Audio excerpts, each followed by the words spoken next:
Majestades, señor presidente del Gobierno, señor ministro de Educación, Cultura y Deporte, señor rector de la Universidad de Alcalá de Henares, señor presidente de la Comunidad de Madrid, señor alcalde de esta ciudad, autoridades estatales, autonómicas, locales y académicas, amigas, amigos, señores y señoras. Antes de empezar, solo quería recordar a Gabriel García Márquez. Antes de Gabriel García Márquez, nuestro querido Gabo, como lo llamó ayer el rey de España en el almuerzo, antes éramos los condenados de la tierra, término que acuñó Frantz Fanon, les condamnés de la terre, al referirse a los países llamados del tercer mundo. Pero con sus 100 años de soledad, García Márquez le dio alas a América Latina y es ese gran vuelo el que hoy nos envuelve, nos levanta y hace que nos crezcan flores en la cabeza. Soy la cuarta mujer en recibir el Premio Cervantes, creado en 1976. Los hombres son 35. María Zambrano fue la primera y los mexicanos la consideramos nuestra porque debido a la Guerra Civil Española vivió en México y enseñó en la Universidad Nicolaita en Morelia, Michoacán. Simone Weil, la filósofa francesa, escribió que echar raíces es quizá la necesidad más apremiante del alma humana. En María Zambrano, el exilio fue una herida sin cura que la convirtió en una exiliada de todo menos de su escritura. La más joven de todas las poetas de América Latina en la primera mitad del siglo XX, la cubana Dulce María Loynaz, segunda en recibir el Cervantes, fue amiga de García Lorca y hospedó en su finca de La Habana a Gabriela Mistral y a Juan Ramón Jiménez. Años más tarde, cuando le sugirieron que abandonara la Cuba revolucionaria, respondió que cómo iba a marcharse si Cuba era una invención de su familia. A Ana María Matute la conocí en el Escorial en 2003. Hermosa y descreída, sentí afinidad con su obsesión por la infancia y su imaginario riquísimo y feroz. María, Dulce María y Ana María, las tres Marías, zarandeadas por sus circunstancias, no tuvieron santo a quien encomendarse y sin embargo, hoy por hoy son las mujeres de Cervantes, al igual que Dulcinea del Toboso, Lucinda, Zoraida y Constanza. A diferencia de ellas, muchos dioses me han protegido porque en México hay un dios bajo cada piedra, un dios para la lluvia, otro para la fertilidad, otro para la muerte. Contamos con un Dios para cada cosa y no con uno solo que de tan ocupado puede equivocarse. Del otro lado del océano, en el siglo XVII, la monja jerónima Sor Juana Inés de la Cruz supo desde el primer momento que la única batalla que vale la pena es la del conocimiento. Con mucha razón, José Emilio Pacheco la definió: Sor Juana es la llama trémula en la noche de piedra del virreinato. Su respuesta a Sor Filotea de la Cruz es una defensa liberadora, el primer alegato de un intelectual sobre quien se ejerce la censura. En la literatura no existe otra mujer que al observar el eclipse lunar del 22 de diciembre de 1684 haya ensayado una explicación del origen del universo. Ella lo hizo en 975 versos de su poema Primero Sueño. Dante tuvo la mano de Virgilio para bajar al infierno, pero nuestra Sor Juana descendió sola y al igual que Galileo y Giordano Bruno, fue castigada por amar la ciencia y reprendida por prelados que le eran harto inferiores. Sor Juana contaba con telescopios, astrolabios y compases para su búsqueda científica. También dentro de la cultura de la pobreza se atesoran bienes inesperados.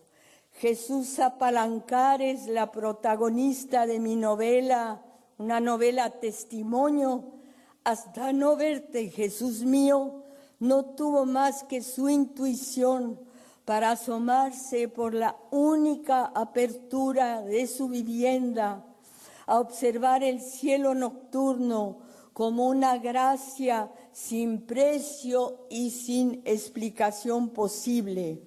Jesús vivía a la orilla del precipicio, por lo tanto el cielo estrellado en su ventana era un milagro que intentaba descifrar. Quería comprender por qué había venido a la tierra, para qué era todo eso que la rodeaba y cuál podría ser el sentido último de lo que veía. Al creer en la reencarnación, estaba segura de que muchos años antes había nacido como un hombre malo que desgració a muchas mujeres y ahora tenía que pagar sus culpas entre abrojos y espinas. Mi madre nunca supo qué país me había regalado cuando llegamos a México en 1942 en el Marqués de Comillas, el barco con el que Gilberto Bosques salvó la vida de tantos republicanos que se refugiaron en México durante el gobierno del general Lázaro Cárdenas. Mi familia siempre fue de pasajeros en tren, italianos que terminan en Polonia, mexicanos que viven en Francia, norteamericanas que se mudan a Europa. Mi hermana Kitsia y yo fuimos niñas francesas con un apellido polaco. Llegamos a la inmensa vida de México, como diría José Emilio Pacheco, al pueblo del sol. Desde entonces vivimos transfiguradas y nos envuelve, entre otras encantaciones, la ilusión de convertir fondas en castillos con rejas doradas. Las certezas de Francia y su afán por tener siempre la razón palidecieron al lado de la humildad de los mexicanos más pobres. Descalzos, caminaban bajo su sombrero o su rebozo, se escondían para que no se les viera la vergüenza en los ojos. Al servicio de los blancos, Sus voces eran dulces y cantaban al preguntar. ¿No le molestaría enseñarme cómo quiere que le sirva?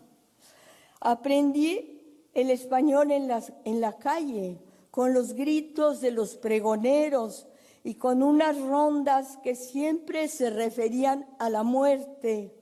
Naranja dulce, limón celeste, dile a María que no se acueste. María, María, ya se acostó, vino la muerte y se la llevó. O esta, que es aún más aterradora. Cuchito, Cuchito, mató a su mujer con un cuchillito del tamaño de él. Le sacó las tripas y las fue a vender. Mercarán tripitas de mala mujer. Todavía hoy se mercan las tripas femeninas. El pasado 13 de abril, 2 mujeres fueron asesinadas de varios tiros en la cabeza en Ciudad Juárez, una de 15 años y otra de 20, embarazada. El cuerpo de la primera fue encontrado en un basurero. Recuerdo mi asombro cuando oí por primera vez la palabra gracias y pensé que su sonido era más profundo que el merci francés. También me intrigó ver en un mapa de México varios espacios pintados de amarillo marcados con el letrero Zona por descubrir. En Francia los jardines son un pañuelo, todo está cultivado y al alcance de la mano. Este enorme país temible y secreto llamado México, en el que Francia cabía 3 veces, se extendía moreno y descalzo frente a mi hermana y a mí y nos desafiaba. Descúbranme. El idioma era la llave para entrar al mundo indio, el mismo mundo del que habló Octavio Paz aquí en Alcalá de Henares en 1981, cuando dijo que sin el mundo indio no seríamos lo que somos. ¿Cómo iba yo a transitar de la palabra París a la palabra Parangaricutirimícuaro? Me gustó poder pronunciar Xochiquétzatl, Netzahualcóyotl o Cuauhtémoc y me pregunté si los conquistadores se habían dado cuenta quiénes eran sus conquistados. Quienes me dieron la llave para abrir a México fueron los mexicanos que andan en la calle. Desde 1953 aparecieron en la ciudad muchos personajes de a pie semejantes a los que Don Quijote y su fiel escudero encuentran en su camino. Un barbero, un cuidador de cabras, Maritornes la ventera. Antes en México el cartero traía uniforme, cepillado y gorra azul, y ahora ya ni se anuncia con su silbato, solo avienta bajo la puerta la correspondencia que saca de su desvencijada mochila. Antes también el afilador de cuchillos aparecía empujando su gran piedra montada en un carrito, producto del ingenio popular, sin beca del Consejo Nacional de Ciencia y Tecnología, y la iba mojando con el agua de una cubeta. Al hacerla girar, el cuchillo sacaba chispas y partía en el aire los cabellos en dos, los cabellos de la ciudad que en realidad no es sino su mujer, a la que le afila las uñas, le cepilla los dientes, le pule las mejillas, la contempla dormir y cuando la ve vieja y ajada, le hace el gran favor de encajarle un cuchillo largo y afilado en su espalda de mujer confiada. Entonces la ciudad llora quedito, pero ningún llanto es más sobrecogedor que el lamento del vendedor de camotes que dejó un rayón en el alma de los niños mexicanos, porque el sonido de sus carritos se parece al silbato del tren que detiene el tiempo y hace que los que abren surcos en la milpa levanten la cabeza y dejen el asadón y la pala para señalarle a su hijo: mira, mira, mira el tren, está pasando el tren, allá va el tren, algún día tú viajarás en tren. Tina Modotti llegó de Italia, pero bien podría considerarse la primera fotógrafa mexicana moderna. En 1936, en España, cambió de profesión y acompañó como enfermera al doctor Norman Bethune a hacer las primeras transfusiones de sangre en el campo de batalla. 38 años más tarde, Rosario Ibarra de Piedra se levantó en contra de una nueva forma de tortura, la desaparición de personas.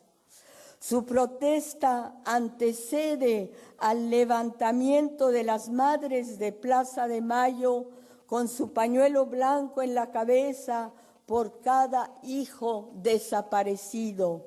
Vivos los llevaron, vivos los queremos.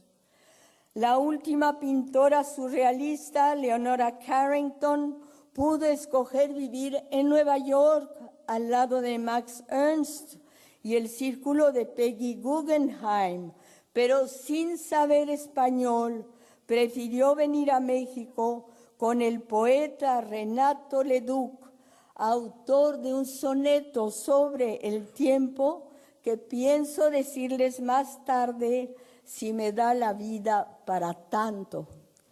Lo que se aprende de niña permanece indeleble en la conciencia.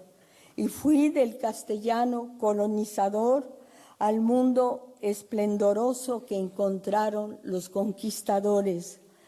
Antes de que los Estados Unidos pretendieran tragarse a todo el continente, la resistencia indígena alzó escudos de oro y penachos de plumas de quetzal y los levantó muy alto cuando las mujeres de Chiapas, antes humilladas y furtivas, declararon en 1994 que querían escoger ellas a su hombre, mirarlo a los ojos, tener los hijos que deseaban y no ser cambiadas por un garrafón de alcohol.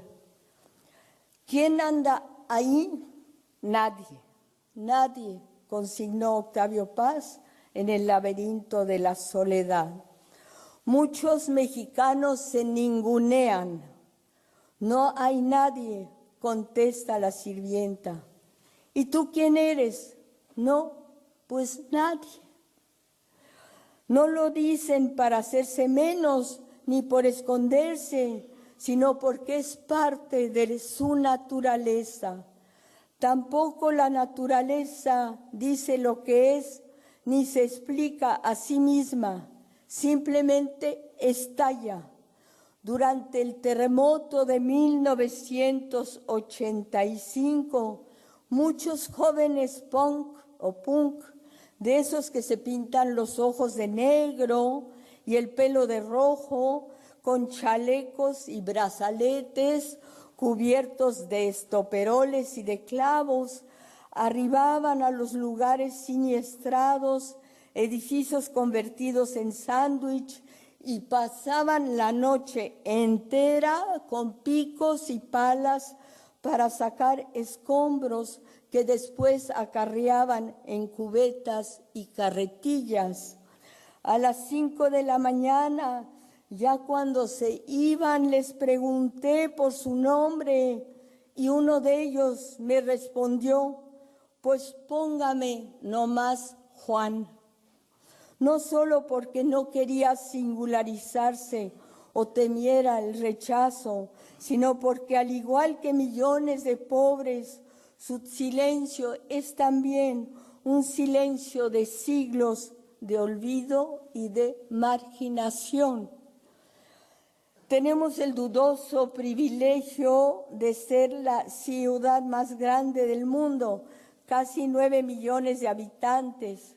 El campo se vacía, todos llegan a la capital que tizna a los pobres, los revuelca en la ceniza, les chamusca las alas, aunque su resistencia no tiene límites y llegan desde la Patagonia para montarse en el tren de la muerte llamado la Bestia, con el solo fin de cruzar la frontera a Estados Unidos. En 1979, Marta Traba publicó en Colombia una América Latina, en la que los personajes son los perdedores de nuestro continente, los de a pie, los que hurgan en la basura, los recogedores de desechos de las ciudades perdidas, las multitudes que se pisotean para ver al Papa, los que viajan en autobuses atestados, los que se cubren la cabeza con sombreros de palma, los que aman a Dios en tierra de indios. He aquí a nuestros personajes, los que llevan a sus niños a fotografiar ya muertos para convertirlos en angelitos santos, la multitud que rompe las vallas y desploma los templetes en los desfiles militares, la que de pronto y sin esfuerzo hace fracasar todas las malintencionadas políticas de buena vecindad, esa masa anónima, oscura e imprevisible que va poblando lentamente la cuadrícula de nuestro continente, el pueblo de las chinches, las pulgas y las cucarachas, el miserable pueblo que ahora mismo deglute al planeta. Y es esa masa formidable la que crece y traspasa las fronteras, trabaja de cargador o de mocito, de achichincle, ilustrador de zapatos. En México los llamamos boleros. El novelista José Agustín declaró al regresar de una universidad norteamericana: allá creen que soy un limpiabotas venido a más. Habría sido mejor que dijera un limpiabotas venido a menos. Todos somos venidos a menos, todos menesterosos. En reconocerlo está nuestra fuerza. Muchas veces me he preguntado si esa gran masa que viene caminando lenta e inexorablemente desde la Patagonia a Alaska se pregunta hoy por hoy en qué grado depende de los Estados Unidos. Creo más bien que su grito es un grito de guerra y es avasallador. Es un grito cuya primera batalla literaria ha sido ganada por los chicanos. Los mexicanos que me han precedido son 4. Octavio Paz en 1981, Carlos Fuentes en 1987, Sergio Pitol en 2005 y José Emilio Pacheco en 2009. Rosario Castellanos y María Luisa Puga no tuvieron la misma suerte y las invoco, así como a José Revueltas. Sé que ahora los 7 me acompañan curiosos por lo que voy a decir, sobre todo Octavio Paz. Ya para terminar, y porque me encuentro en España entre amigos, quisiera contarles que tuve un gran amor platónico por Luis Buñuel, porque juntos íbamos al Palacio Negro de Lecumberri, cárcel legendaria de la Ciudad de México, a ver a nuestro amigo Álvaro Mutis, el poeta y gaviero, compañero de batallas de nuestro indispensable Gabriel García Márquez. La cárcel, con sus presos reincidentes, llamados conejos, nos acercó a una realidad compartida, la de la vida y la muerte tras los barrotes. Ningún acontecimiento más importante en mi vida profesional que este premio que el jurado del Cervantes otorga a una Sancho Panza femenina que no es Teresa Panza, ni Dulcinea del Toboso, ni Maritornes, ni la princesa Micomicona que tanto le gustaba a Carlos Fuentes, sino una escritora que no puede hablar de molinos porque ya no los hay, y en cambio lo hace de los andariegos comunes y corrientes que cargan su bolsa del mandado, su pico o su pala, duermen a la buena ventura y confían en una cronista impulsiva que retiene lo que le cuentan. Niños, mujeres, ancianos, presos, dolientes y estudiantes caminan al lado de esta reportera que busca, como lo pedía María Zambrano, ir más allá de la propia vida, estar en las otras vidas. Por todas esas razones, el premio resulta más sorprendente y por lo tanto es más grande la razón para agradecerlo. El poder financiero manda no solo en México, sino en el mundo. Los que lo resisten, montados en Rocinante y seguidos por Sancho Panza, son cada vez menos. Me enorgullece caminar al lado de los ilusos, los destartalados, los candorosos. A mi hija Paula, su hija Luna, aquí presente, le preguntó: oye mamá, ¿y tú cuántos años tienes? Paula le dijo su edad y Luna insistió: ¿antes de Cristo o después de Cristo? Es justo aclararle hoy a mi nieta que soy una evangelista después de Cristo, que pertenezco a México y a una vida nacional que se escribe todos los días y todos los días se borra porque las hojas de papel de un periódico duran un día, se los lleva el viento, terminan en la basura o empolvadas en las hemerotecas.